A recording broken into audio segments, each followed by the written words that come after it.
el movimiento campesino indígena, los invitamos a Estefanía Figueroa y a Lucio Mauricio para que nos expresen su punto de vista sobre el tema. Adelante.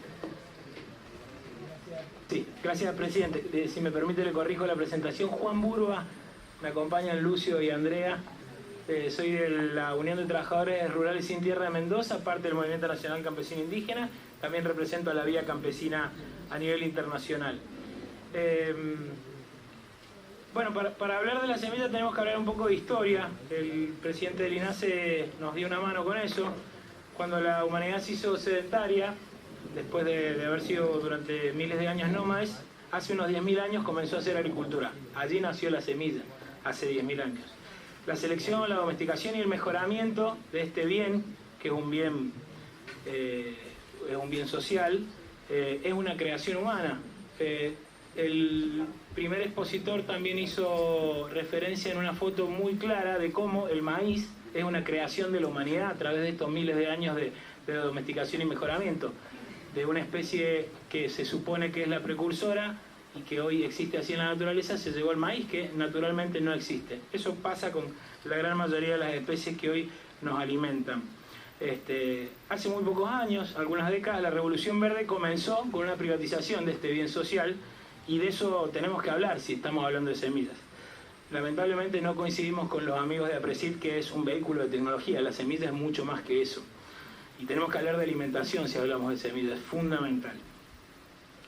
Y es sin duda, y algunos otros expositores en esta misma comisión en las sesiones anteriores hablaron de soberanía alimentaria, término acuñado por la Vía Campesina, organización internacional a la que pertenezco, y sabemos que la semilla es el primer eslabón para la soberanía alimentaria. Así que tampoco podemos perder de vista eso si estamos discutiendo una nueva ley de semillas en nuestro país. Nos vamos a ayudar con la FAO para tener algunos datos. Los informes sobre recursos fitogenéticos a nivel mundial, elaborados por la FAO en el año 96 y en el 2011, diagnosticaron que entre el año 1900 y el año 2000, es decir, en 100 años nada más, vuelvo a mencionar que la semilla nace hace aproximadamente entre 10 y 12.000 años, se perdió el 75% de la diversidad agrícola, de la agrobiodiversidad en el mundo, datos de la FAO. Y la FAO responsabiliza a la agricultura moderna de esta pérdida. Nuestro planteo es, bueno, ¿cómo recuperamos esta pérdida, señor presidente? Con las semillas libres y no privatizadas, como comenzó allá en el 73 con la ley vigente y como se pretende con muchos de los proyectos presentados en este cuerpo legislativo, en manos de los campesinos y campesinas, que somos quienes le dimos orígenes a las especies que hoy nos alimentan. Y en ese sentido nos permitimos ser un poco irreverentes y nos preguntamos qué obtuvieron los obtentores o quiénes son los obtentores. ¿Los obtentores son los que marca hoy la ley o los obtentores son esas miles y miles de familias campesinas e indígenas que a lo largo de miles de años lograron tener las plantas que hoy nos alimentan? Supongamos que hay que reconocer el derecho de los obtentores por haber invertido y por haber puesto trabajo en función de eso. En todo caso, nosotros entendemos que resguardar el derecho de los obtentores es resguardar el derecho de las corporaciones, y tenemos que contraponerlo con proteger el derecho a la alimentación. Insisto en esto porque nos parece fundamental hablar de alimentación si estamos hablando de semillas. Pero bajo ningún concepto aceptamos que se pueda proteger el derecho de esos obtentores sobre el producto de la cosecha. Nos parece una propuesta absolutamente inaceptable. Y menos, como pretende UPOP 91, muchos de los proyectos presentados en esta Cámara tienen basamento en UPOP 91, que criminalizan a quienes, por miles y miles de años, repito, domesticaron y cuidaron las semillas en el mundo completo y por supuesto en nuestro país. Ni hablar, y en este sentido nos solidarizamos con los compañeros de UATRE que se expresaron antes que nosotros, del paquete de agrotóxicos que propone cada una de las semillas industriales, que sería algo interesante de profundizar, seguramente no sea el momento ni el lugar, pero el paquete de agrotóxicos que manipulan los trabajadores y trabajadoras rurales, que poco vemos representados en esta instancia de debate. Por eso nuestra propuesta, además de semillas libres, es claramente la agroecología. Algunos proyectos de los presentados en esta Cámara nos proponen a las familias de la agricultura familiar y a las familias campesinas como una excepción. Bueno, hacemos la excepción de que puedan usar libremente las semillas. Estoy seguro que cada uno y cada una de ustedes en el almuerzo de hace un rato nada más tuvieron en su plato de comida un producto que viene de la agricultura familiar. El 70% a nivel mundial, seguramente en Argentina y lamentablemente sea un poco menor, de la producción mundial de alimentos viene de la agricultura familiar, con una utilización de menos de un cuarto de la tierra fértil en todo el mundo. El 70% del alimento sale de las familias campesinas y de la agricultura familiar. Insisto, para hablar de semillas tenemos que hablar de alimentos. ¿Cuáles son las amenazas sobre la soberanía alimentaria? Que es el derecho que tenemos los pueblos y los estados de decidir cómo nos vamos a alimentar. Los derechos de autor, sin duda, las patentes ni hablar, las restricciones al uso propio, claramente, y las restricciones al intercambio y a los modos históricos de llevar adelante la producción de alimentos en el mundo.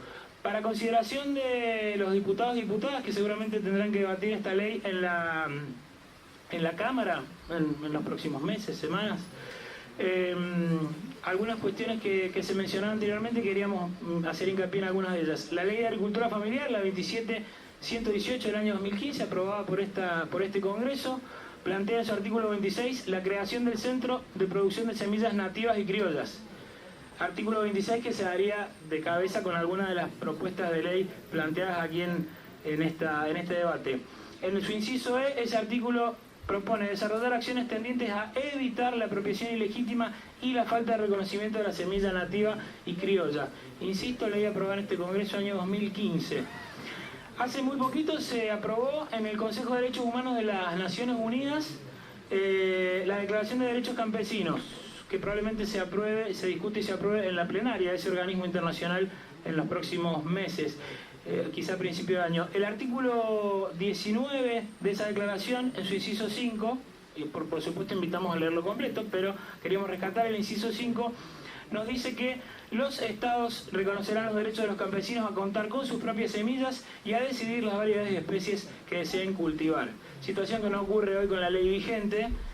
Imaginémonos con las que se quieren o con las que se están proponiendo en este cuerpo. En su inciso 8, esta misma Declaración de Derechos Campesinos que aprobó, insisto, el Consejo de Derechos Humanos de la ONU, dice: los estados velarán porque las políticas de semillas, las leyes de protección vegetal y otras leyes de propiedad intelectual respeten y tengan en cuenta los derechos y las necesidades y las realidades de las familias campesinas. Y el último dato, señor presidente, y con esto concluimos. En una reciente visita, Hilal Elber, relatora especial de las Naciones Unidas sobre el derecho a la alimentación, presentó un informe en esta primavera, este 21 de septiembre, y entre otras cosas, cuando abordó el tema de las semillas, recomendó mantener la diversidad genética de las semillas y asegurar una distribución equitativa de los beneficios, proteger los intercambios de semillas entre productores a fin de promover la soberanía alimentaria. Recomendaciones que, insisto, Hilal Elber, relator especial de las Naciones Unidas sobre el derecho a la alimentación, hizo hace muy poquito al Estado argentino. Por eso es que pedimos a los diputados y diputadas presentes en esta Cámara que acompañen el proyecto que cuenta con el número 5.913, ingresado hace algunas semanas en este cuerpo, proyecto elaborado por las organizaciones de pequeños productores de la agricultura familiar y organizaciones campesinas indígenas de nuestro país. Señor presidente, muchas gracias.